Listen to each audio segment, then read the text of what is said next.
Stations of the forests. The first station. The forests are condemned to death. For millennia, forests have given life and beauty to our planet Earth. They've provided water for its rivers, nourishment for its flowers and plants, and homes for its animals, for the fish and the birds. They help to regulate our climate. In the book of Genesis, God the Creator says, "See, I give you all the seed-bearing plants that are upon the whole earth, and all the trees." The writer of Psalm 96 tells us that the forests sing God's praises. Let the trees sing out for joy. Yet the forests are condemned to die. The second station. The forests are targeted for destruction. Bulldozers cut scars deep into the back of the tropical forests. Again and again, blades rip up the fragile skin of the forests. Soon logging trucks travel along the wounded back, bringing people and machines with which to attack the helpless trees. In order to advance so-called development and satisfy our voracious appetites for wood, paper, minerals, and other products, rainforest trees are being sacrificed in tropical countries, along with rivers, soil, animals, birds, and flowers. The third station. The forests fall the first time. Chainsaws of logging companies slash the trunks of the trees. As each tree crashes to the ground, the splintering wood fills the forest with its screams. Smaller trees are broken or crushed, and the soil is stripped as the logs are dragged to the logging trucks. Only stumps remain. 1.5 acres of rainforests are lost every second somewhere in the world. Rainforests are being destroyed because the value of rainforest is perceived as only the value of its timber by short-sighted governments, banks, investors, multinational logging companies, agribusinesses, and energy and mining companies. The fourth station.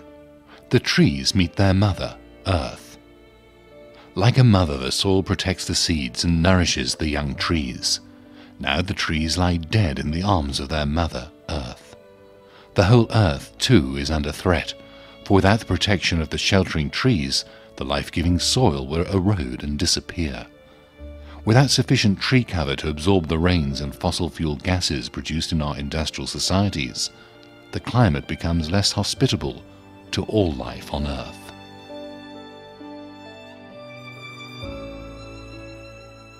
The fifth station. The loggers help carry the logs. For a few coins, people are hired to cut and carry the logs. They cannot refuse because they need to buy food for their families. When the forest is destroyed, they'll be hungry.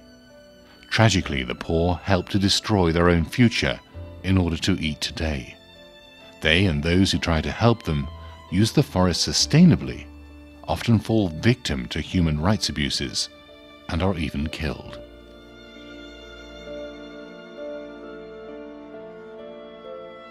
The sixth station. The clouds wipe the face of the forests. Even in the dry season, the cool, wet tropical forests continue to form rain clouds. Soon the forests will be destroyed, and the barren land will be too hot and too dry to make clouds. There'll be floods and destruction, or the rivers will dry and droughts will create hunger and famine. For the last time, the clouds gently touch the face of the dying forests.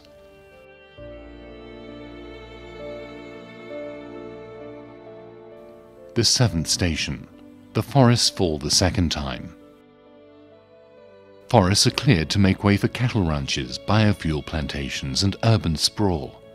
Very often the wood is simply burned to make charcoal or burned for agriculture, with massive forest fires releasing hundreds of tons of greenhouse gases into the atmosphere. The eighth station. The forest people weep for the trees. They mourn as they watch not just the trees, but their home being destroyed. Here they gathered food and root crops from the forest floor, that was protected by centuries-old majestic trees. They made medicine from the leaves and plants.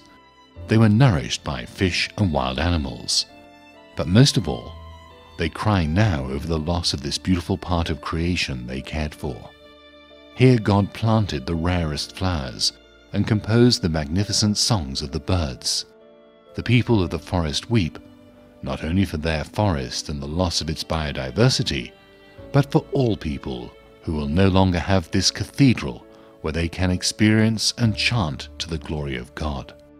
Their culture, language, meaning, spirituality, and traditions were intimately linked to the environment. They too are condemned to die.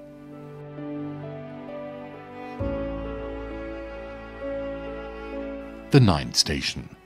The forests fall for the last time. The seeds of the trees left in the soil try to sprout again, but become victims to mining companies that come to claim the gold, copper, nickel, and other minerals. They claim the trees and the rivers as theirs. The people are left without rights to their lands. They receive meager compensation, 30 pieces of silver. The soil and the agriculture that the poor people depend on are sacrificed to feed globalization.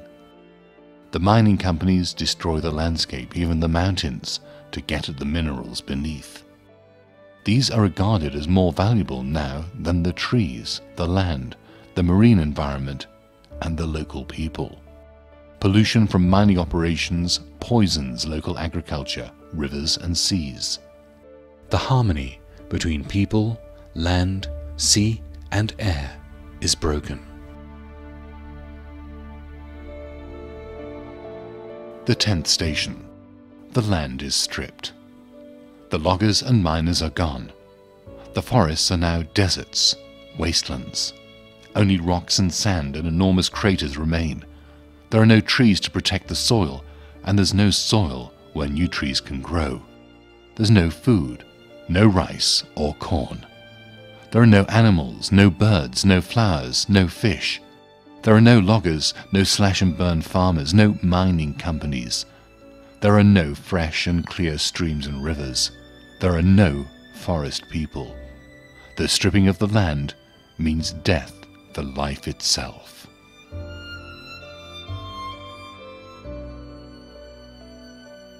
The 11th station. The rain hammers the unprotected soil. The sheltering plants are gone. The watersheds are no more. When the rainy season comes, there's nothing to protect the soil from the force of the driving rain.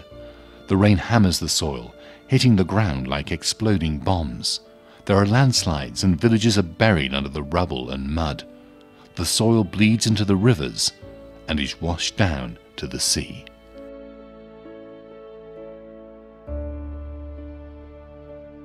The 12th station. The forests are dead. The death of forests is forever. Once the rainforest is destroyed, all the forms of animal and plant life that live in the forest can never come back to life. In only a few years, the beautiful forests which took God millennia to create are destroyed forever by humans and their machines.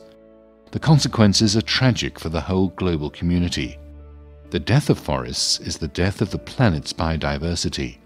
And since rainforests absorb 1/5 of global carbon dioxide emissions, their loss means that global warming will be further speeded up. The healing power of Mother Earth is compromised.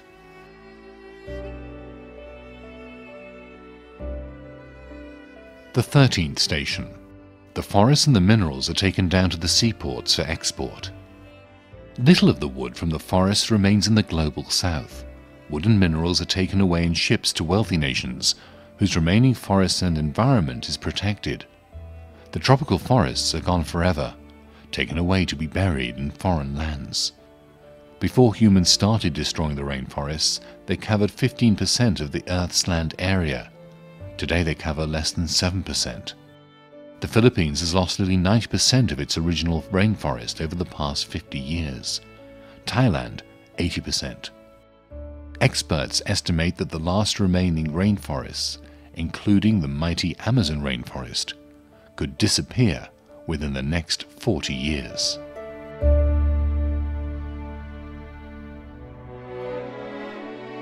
14th station. The burial of the forests is the burial of the people. The forest is dead. The loggers and poor farmers return to the lowlands to look for work as farmers and fishermen. But floods and droughts caused by deforestation and pollution have ruined the lowland farms, and the soil that was washed to the sea has destroyed the fishing areas. The death of the forests has become the death of the people.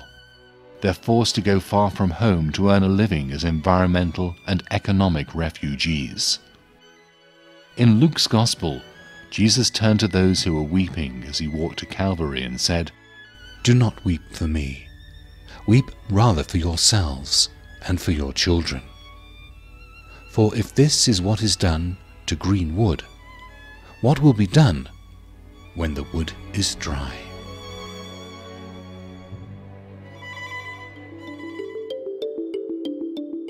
The 15th station.